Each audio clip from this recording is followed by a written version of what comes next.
이 새벽에 하나님께서 이렇게 주시는 하나님 말씀은 시편 124편 1절에서 8절까지 말씀입니다. 제가 봉독해 올리도록 하겠습니다.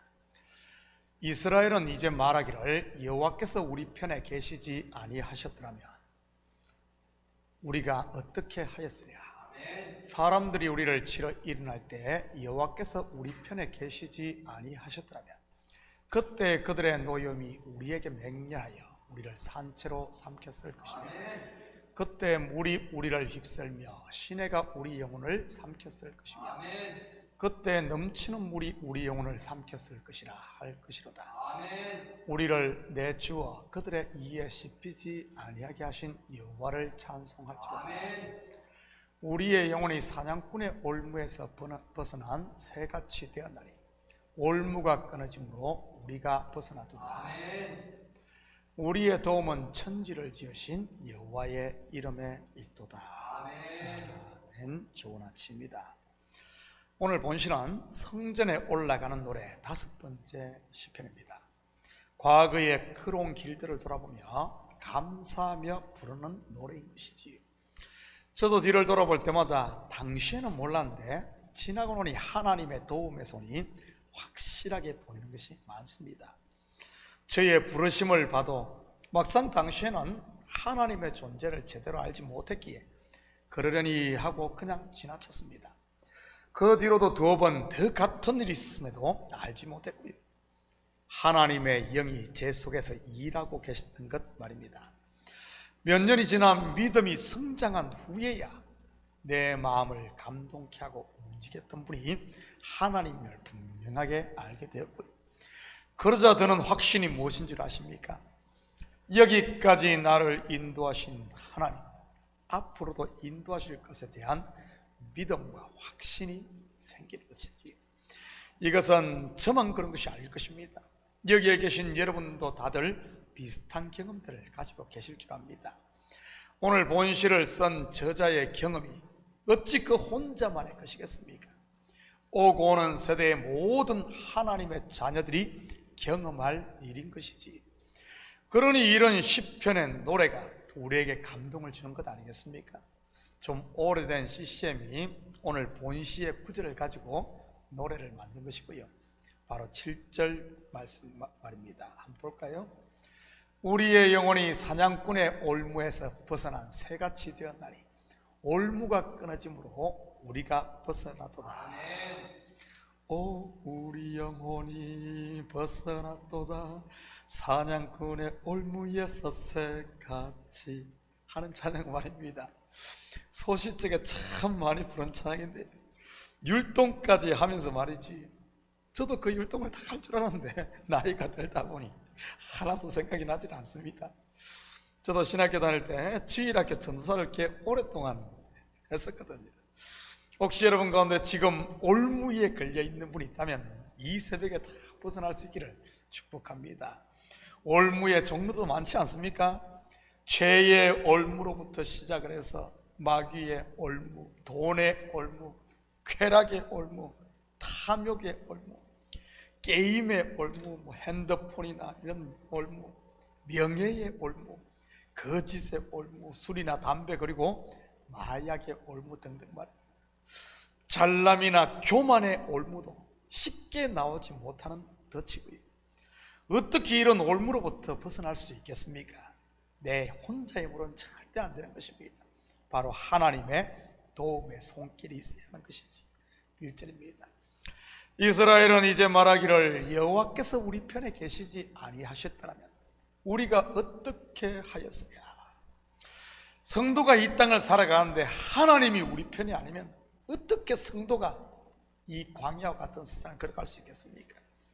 하나님이 내 대적이라면 말이지 생각만 해도 끔찍하지 않습니까? 그런데 살다 보면 때로는 하나님이 내 대적처럼 느낄 때가 있다는 사실입니다. 언제겠습니까? 내가 하나님이 아닌 세상 것을 바라볼 때인 것입니다. 다시 말해 하나님보다 우상 곧 자기를 더 사랑할 때 말이지. 하나님이 그렇게 기뻐했던 다윗도 그런 때가 있었지 않습니까? 사울 왕에게 쫓길 때라든지 아들 압살롬의 난을 피해 도망갈 다닐 때 말이지, 적은 승승장구하는데 나는 하는 일마다 막히니 당연히 그런 생각이 들지 않겠어요? 하나님이 원수의 편처럼 느껴지는 것 말입니다. 욥도 같은 경험을 한 사람인 것이고요. 혹시 여러분 가운데 그런 분이 계시다면 하나님 탓하지 마시고 자기를 겸하게 돌아볼 수 있기를 축복합니다. 내 속에 걷어내야 할 가시등불은 없는지, 빼내야 할 돌은 없는지, 그리고 허물어야 할 하나님과 나 사이에 죄의 벽은 없는지 말이지. 이스라엘 역사 가운데 하나님이 함께 하시지 않았다면 정말 어찌할 수 없었던 때가 얼마나 많았습니까? 대표적인 것이 출애굽 아닙니까? 하나님이 함께 계셨기에 바로의 손에서 벗어날 수 있었던 것이지. 광야 40년 어떻습니까? 하나님이 함께 계셨기에 물 없는 광야에서 물을 얻고 양식을 얻고 그리고 구름기둥과 불기둥의 보호를 받았던 것입니다. 저 또한 하나님이 함께 하시지 않았다면 어떻게 지금 이 자리에 있을 수 있겠습니까? 뒤돌아보면 정말 하나님의 은혜라고밖에 말할 수 없는 것이지. 2절 3절입니다. 사람들이 우리를 치러 일어날 때 여호와께서 우리 편에 계시지 아니하셨더라면 그때 그들의 노염이 우리에게 맹렬하여 우리를 산채로 삼켰을 것이며, 이 이야기는 이스라엘의 역사 가운데 언제적 같습니까? 바로 출애굽 때인 것입니다. 한번 상상해 보십시오. 마지막 10번째 재앙이 뭐죠? 애굽의 모든 장자가 죽는 재앙입니다. 사람뿐만 아니라 짐승의 첫 새끼까지 말이지. 그러니 말 그대로 충격, 곧 패닉 상태였지 않겠어요? 그 순간 어땠습니까? 두려움에 휩싸여 이스라엘 백성들에게 검은 보화를 주며 제발 나가달라고 당부를 했었습니다. 그런데 어떻게 됩니까? 며칠이 지나지 않아 그들의 두려움은 노여움이 됩니다. 그것도 맹렬한 노여움 말이지. 그래서 바로의 애굽의 바로가 친위대를 이끌고 이스라엘 쫓아온 것 아니겠어요? 한마디로 말하면 이성을 잃었다고나 할까요? 말 그대로 그때 잡혔다면 뼈도 못 추리는 것이지. 그런데 그때 하나님은 누구의 편에 있었습니까? 바로 이스라엘 편에 있었던 것입니다. 그러니 애굽의 노여움이 그들에게 절대 미치지 못했던 것이고요. 그 장면 한번 볼까요? 출애굽기 14장 19절 20절입니다. 이스라엘 진 앞에 가던 하나님의 사자가 그들의 뒤로 옮겨가매 구름기둥도 앞에서 그 뒤로 옮겨 애굽 진과 이스라엘 진 사이에 이르러 서니 저쪽에는 구름과 흑암이 있고 이쪽에는 밤이 밝음으로 밤새도록 저쪽이 이쪽에 가까이 못하였더라. 이것은 지금도 마찬가지인 것 같습니다. 하나님이 우리와 함께 하시면 그 누구도 건드리지 못하는 것 말이지. 사도 바울이 로마서에서 고백한 것이 바로 이것 아니겠어요? 한번 볼까요? 로마서 8장 31절에서 34절입니다. 그런즉 이 일에 대하여 우리가 무슨 말 하리요? 만일 하나님이 우리를 위하시면 누가 우리를 대적하리요? 자기 아들을 아끼지 아니하시고 우리 모든 사람을 위하여 내주시니가 어찌 그 아들과 함께 모든 것을 우리에게 주시지 아니하겠느냐? 누가 능히 하나님께서 택하신 자들을 고발하리요? 의롭다 하시니는 하나님이시니 누가 정죄하리요? 죽으실 뿐 아니라 다시 살아나신 이는 그리스도 예수시니 그는 하나님 우편에 계신 자요 우리를 위하여 간구하시는 자시니라. 저는 우리 모든 식구들이 이런 믿음의 확신 가운데 설 수 있기를 축복합니다. 그러면 홍해의 물도 철철 흘러내리던 요단강의 물도 우리를 삼키지 못할 테니까요. 6절입니다. 우리를 내주어 그들의 이에 씹히지 아니하게 하신 여호와를 찬송할지어다. 상당히 원색적인 표현입니다. 씹히지 않게 한다고 하니 말이죠.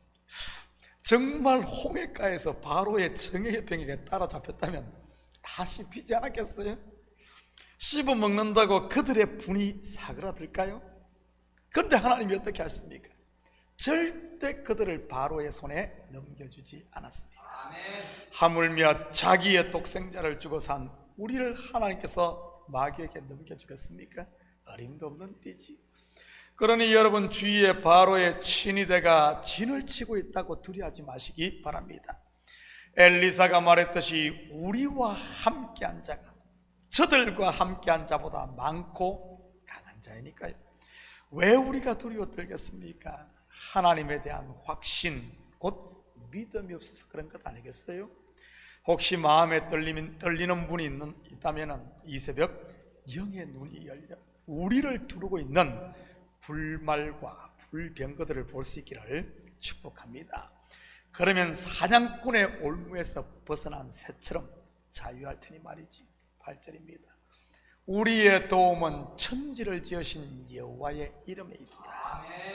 여러분, 우리를 돕는 분이 누구입니까? 바로 천지를 지으신 하나님인 것입니다. 말씀으로 무에서 유를 창조하신 분 말이지. 저는 이 하나님의 말씀이, 천지를 창조하신 하나님의 말씀이 여러분 속에 있기를 축복합니다. 그러면 안 되는 일도 되고 무에서 유가 생겨나면 우리의 마음과 삶에 없던 질서가 생길 테니 말이지. 모든 것이 정리정돈될 뿐만 아니라 참과 거짓이 구별되고 빛과 어둠이 나뉘며 풍성한 열매고 성령의 열매들이 풍성하게 맺힐 때 말입니다.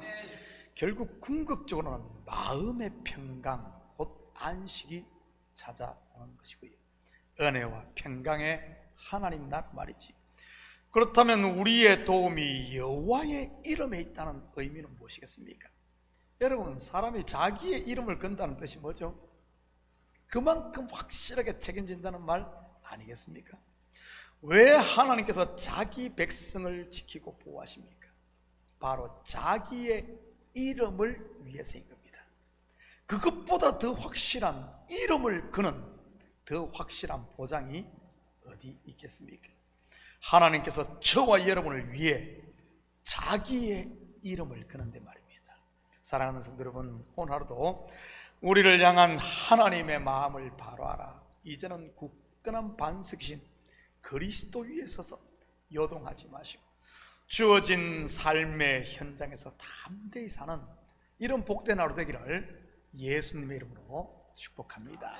같이 기도합니다. 사랑의 아버지 하나님, 참으로 감사를 드립니다. 맞습니다. 하나님의 말씀이 우리 마음 가운데 임하여 이제는 질서가 세워지게 하시고 궁극적으로는 열매가 있고 우리 마음에 참된 안식이 있게 도와주시옵소서. 그래야 너희는 가만히 있어 주가 하나님됨을 볼지어다. 하나님의 하나님됨을 볼 수 있는 저희들 되게 하시고 천국을 사모하며 그 나라를 기다리며 묵묵히 믿음의 길을 걸어가는 저희들 다 되게 도와주시옵소서. 힘들 때마다 우리의 뒤를 한 번씩 돌아봄으로 말미암아 하나님의 손을 만나게 하시고 아버지 하나님, 우리가 받은 복이 얼마나 큰지 세고 또 세어볼 수 있도록 주여 도와주시옵소서. 그러나 여기까지 인도하신 에베네셀의 하나님을 찬양하며 여호와 이레 우리의 앞길을 예비하시는 하나님께 소망을 두고 아버지 하나님 현실을 극복해 나갈 수 있도록 도와주시옵소서. 감사드리며 예수님의 이름으로 기도드립니다. 아멘.